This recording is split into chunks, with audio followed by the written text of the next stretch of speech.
What's up everyone, this is NyhlekDreams back with another hero loadout video, and today we're going to be taking a look at the new Sci-Fi Ninja Intergalactic Ken, which is available in the event llamas, and he's putting a pretty cool spin on hero ability damage and adding a twist to throwing stars that's making them a little more useful than they used to be. But we can go ahead and hop right into this hero loadout and check out what we're going to be running. And his commander perk is Energy Siphon, which is eliminations with energy damage, is going to restore 17% of missing shields, and it's additionally going to make throwing stars deal energy damage. This is what's going to add that bit of a twist and be able to make throwing stars more useful. In the past they were physical, so they don't really put out much damage, and they really were kind of hindered by going up against any elemental targets. So this is going to be putting a pretty cool addition onto throwing stars that wasn't available in the past. And moving into the team perk, we've got Round Trip, which is letting your throwing stars return to you and deal their damage again on the way back, which is essentially just allowing your throwing stars to hit twice. And in the gameplay portion of the video, I'm going to be going over some tips to get some better use out of this,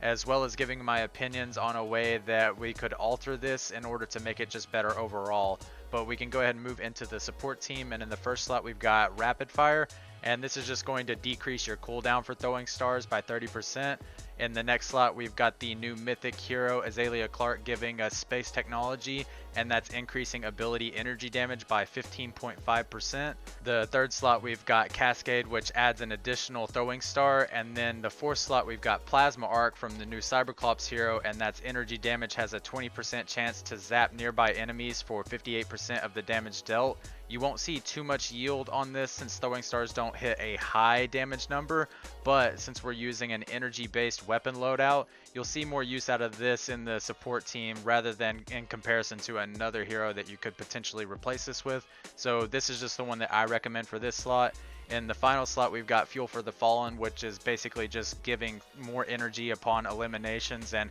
allowing us to use our abilities more often. And the last thing that I want to touch on for the loadout is I do recommend using your stationary hover turret for this. Since they do energy damage, you will be triggering Plasma Arc, and any eliminations that they actually get, they will also trigger this Energy Siphon for Intergalactic Ken himself, getting that commander perk to restore some of your missing shields on those energy damage eliminations from your turret. So this is just really an energy based synergy build that's going to allow you to get a lot of use out of energy abilities as well as energy weapons and get some shields and all that. But we can go ahead and move into the gameplay and see how this loadout performs. Now you're going to notice in this gameplay that it's all done in a power level 100 4x mission, and I just want to clarify that this is by no means and in no way meant to skew the image of how this hero performs or make players think that he's better than he actually is, because I'll openly admit that I find him to be pretty moderate in terms of performance and his damage output. But that opens the doorway to talk about something that I've wanted to talk about since the changes to late in Twine,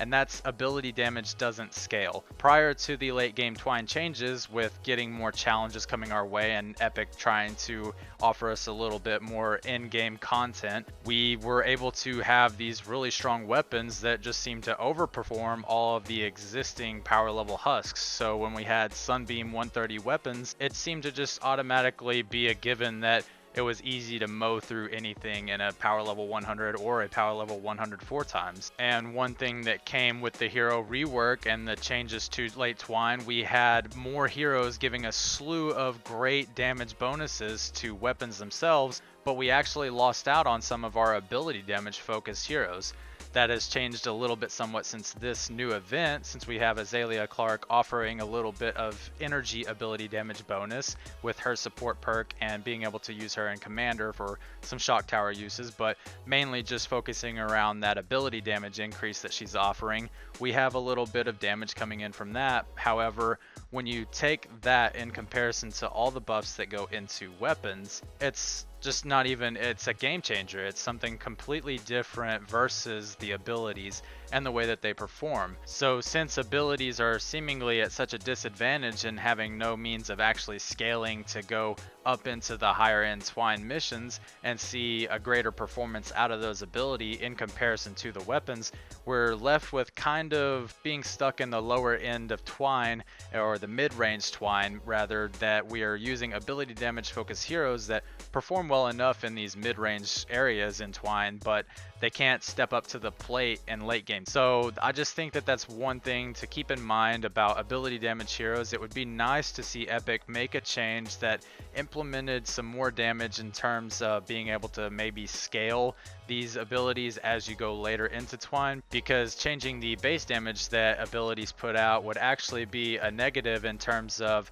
you would be putting out way too much damage in the lower and mid end Twine. So they need to find a way that would scale these abilities. That way, the further you go up into Twine and the more fort stats that you are getting applied from your team, maybe something, you know, just is implemented there that changes the way that abilities can be a little more useful all over the board. But aside from the abilities and the way that they perform in late end Twine and how they stack up against higher power level husks, in the case of this loadout in particular, I actually really like the new take on the throwing stars and the energy ability base to be able to get more use out of it against elementals, and then also pairing it with the round trip team perk. And this is where I want to kind of touch on being able to talk about the tips that I would recommend with round trip. The tip that I would recommend for anyone trying to get more usage out of round trip in a throwing star build would be to line up your target, and when you're throwing the stars at the enemy, try to make sure that the trajectory is going to pierce the target and hit an object and collide back. You'll notice me do this at a few points during the mission, and it actually forces the throwing stars to come back sooner than they normally would upon their original flight path. And as for my opinion on the way that this could be altered, how it works for better performance and a better quality of life change, I believe that the throwing star distance should only go maybe 4 to 5 tiles out, seeing as I don't ever really notice myself throwing outside of that range, and generally all your husks tend to spawn about the same distance out once they're coming to the objective. I've never really seen anyone trying to hit a target with throwing stars from 10 tiles out, and so I just believe there would be better usage with round trip and throwing stars if it was a medium range distance that they could be thrown, and just seeing better damage performance out of it altogether. I'll also be trying to run this by and catch Magic's attention with this so that perhaps we could see a change come sooner than later, as many people have been very curious about throwing stars. I know that I've met a lot of people that have curiosities with throwing star builds, and I think this would be a better quality of life change for this ability in particular. But as for the hero himself and the loadout, I find it to be a really fun loadout to be using. If you find yourself running some mid-end Twine missions, I think that it would perform great, and I think that a lot of people would find enjoyment out of this ability-based ninja. That's it for this video. Let me know in the comments what you all think about Intergalactic Ken and maybe even some other ability-based heroes. I'm really curious to see what anyone else has to say about ability damage and ability focus in terms of late in Twine, and if you guys have more to add to the topic in the conversation, I'm really excited to see what you all have to say. But again, thanks for all of the support, and I can't thank you all enough, and I'll see you in the next one.